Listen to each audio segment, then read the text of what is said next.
जो देश में स्वतंत्रता प्राप्त करने के लिए जिस प्रकार का बलिदान किया है, वो बलिदान लोगों ने अपनी जान का किया है, कुर्बान हुए हैं, तब आज़ादी मिली है। तो वो हमें प्रेरणा देता है कि भाई आपको भी, हम लोगों को भी अपने देश के लिए, अपने बेहतरी के लिए, खुशहाली के लिए लोगों की भेदभाव भूल करके और देश की भावना से देश के लिए समर्पित होकर के अपना भी बेहतरी हो और देश का भी आगे हो। वैसे बहुत से मैसेजेस हैं तिरंगे में। सफ़ेद रंग शांति और उसका प्रतीक है, सत्य का प्रतीक है, धम्म का प्रतीक है जो चक्र है, और अनवरत मेहनत करने का प्रतीक है नीला रंग, और 24 घंटे कार्य करने का प्रतीक है शलाखाएं इसकी 24। इसी प्रकार से जो हरा रंग है वो शौर्य का और मेहनत का, खुशहाली का लाने का प्रतीक है। तो इसलिए जो है जब भी ऐसी चीज़ों का कोई प्रतीक है तो हमारे देश में जो भी भिन्नताएं हैं, लोगों में भेदभाव है, स्पर्धा है, और जो आपस में बहुत ही सौहार्दपूर्ण वातावरण न रहे, ऐसी चीज़ें बढ़ती जा रही हैं। जैसा मुझे दिख रहा है कि लोग आगे बढ़ने की इच्छा तो है, लेकिन साथ में ये एक साथ चल करके बढ़ने की इच्छा भी और बलवती होनी चाहिए। एक मुहिम आपने अपने हाथ में ली है, इसको मुकाम तक पहुंचाने की आपकी क्या योजना है, इसको आगे कैसे बढ़ाएं? अब इसीलिए मैंने 22 जुलाई जो है वो तिरंगे का जन्म दिवस है, अब इससे स्टार्ट किया है कि भाई एक पहले स्टेप ये लें कि भाई जो हमारे देश का प्रतीक है, गौरव का, सम्मान का, उसको विश्व में बहुत सी कंट्रीज हैं जो शक्तिशाली से शक्तिशाली देश हैं, वो लोग भी अपना राष्ट्रीय ध्वज देश मनाते हैं, और हम लोगों के यहाँ तो और भी ज़्यादा विभिन्नताएं हैं।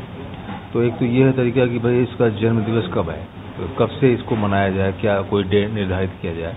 तो मैं समझता हूँ कि प्रेफरेबली मैं ये कह सकता हूँ कि 22 जुलाई, क्योंकि 22 जुलाई को ही संविधान सभा ने ये मंजूरी दी थी कि हमारे स्वतंत्र देश का झंडा कैसा होगा और क्या मापदंड होंगे, मानदंड होंगे, और क्या उसके पीछे भावना है। तो ये 22 जुलाई को एक्सेप्ट हुआ था। तो इस प्रकार से हम लोग जैसे अपना जन्म बहुत रेजिंग डे मनाते हैं, तो ये सब चीज़ें इतना मनाते हैं। और हमारे देश में तो करीब 68 डेज जो हैं और भी बहुत से कामों के लिए नेशनल डेज मनाए जाते हैं। तो अच्छी बात है कि वो ऐसे इश्यूज़ हैं, मान लिया कि उसको हर तरह के 68 डेज की लिस्ट बड़ी लंबी है, लेकिन कुछ लोगों को लगेगा कि भाई बहुत इसमें इम्पोर्टेंट नहीं हुई है, लेकिन है उसमें। तो खैर वो इम्पोर्टेंट इश्यूज़ हैं, तो चलो ठीक है।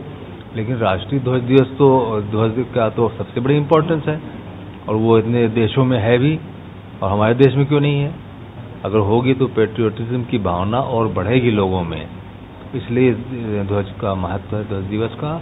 और इसीलिए हम लोग 22 जुलाई को चाहते हैं कि प्रेफरेबली पब्लिक पिटिशन का मूवमेंट आप लोग शुरू करने का प्लान है? हम लोगों ने जो है ऑलरेडी जो है 1.5 साल से 28 फरवरी से तो विशेष रूप से इसकी मांग की थी और लाल किले पे यात्रा निकाली थी, जिसके बाद से लोगों ने, बहुत सी पॉलिटिकल पार्टीज के लोगों ने प्रभावित होकर के झंडे उंडे लगाने की भी शुरुआत की थी। तो अच्छी बात है कि हमारी बात से लोगों को अच्छी लगी, लेकिन अब वो मैं समझता हूँ कि झंडे को सम्मान देने की भावना से और झंडे की भावना के अनुरूप कार्य करने की भावना से हम लोग कर रहे हैं। आप एक फॉर्मर IPS ऑफिसर हैं, DGP रहे हरियाणा के, क्या आपका किसी भी स्टेट या सेंट्रल गवर्नमेंट के साथ कोई फॉर्मल कम्युनिकेशन इसके रिगार्डिंग हुआ है, कोई आपने मेमोरेंडम दिया हो? या हाँ, ये आपने बात सही बताई कि मैंने अधिकतर प्रोग्राम्स जो हैं पब्लिकली किए हैं, जो कि प्रेस के माध्यम से गवर्नमेंट के पास पहुँच जाते हैं।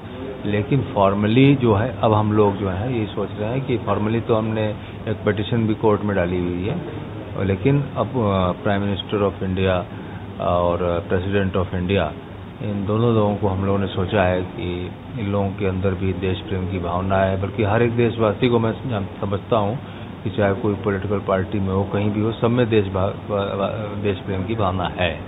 और भी रिटायर्ड IAS IPS आप लोगों के साथ? तो इस प्रकार से अभी हमने जो ये शुरू किया हुआ है, और भी लोग इनसे जो हमारी बातचीत है, लोग तो सभी, मैंने कहा कि सभी लोगों को अच्छा लगता है, किसी को प्रॉब्लम क्या है इसमें, तो इससे तो बेहतरी ही होगी। कोई ऐसी चीज़, कोई नेगेटिव चीज़ तो है नहीं कि भाई इस धर्म को नहीं पसंद है, उस धर्म को नहीं पसंद है, या इस जाति को नहीं पसंद है, या कोई राजनीतिक बात इसमें हो, मैं तो नहीं समझता। इसलिए मैं समझता हूँ कि सरकार जो है देश के इंटरेस्ट में और देशवासियों की भावना का ख्याल रखते हुए कि भाई इसको जरूर मंजूरी देगी। जो हम लोग ज्ञापन भी दे रहे हैं, बाकी हम लोगों की खबरें आप लोगों के मीडिया के माध्यम से तो हर जगह लोग पहुंच जो भी जाती हैं, आइडिया तो लोगों को लग जाता है। जैसे हम लोगों ने यात्रा निकाली तो फिर लोगों को आइडिया लगा कि भाई झंडे का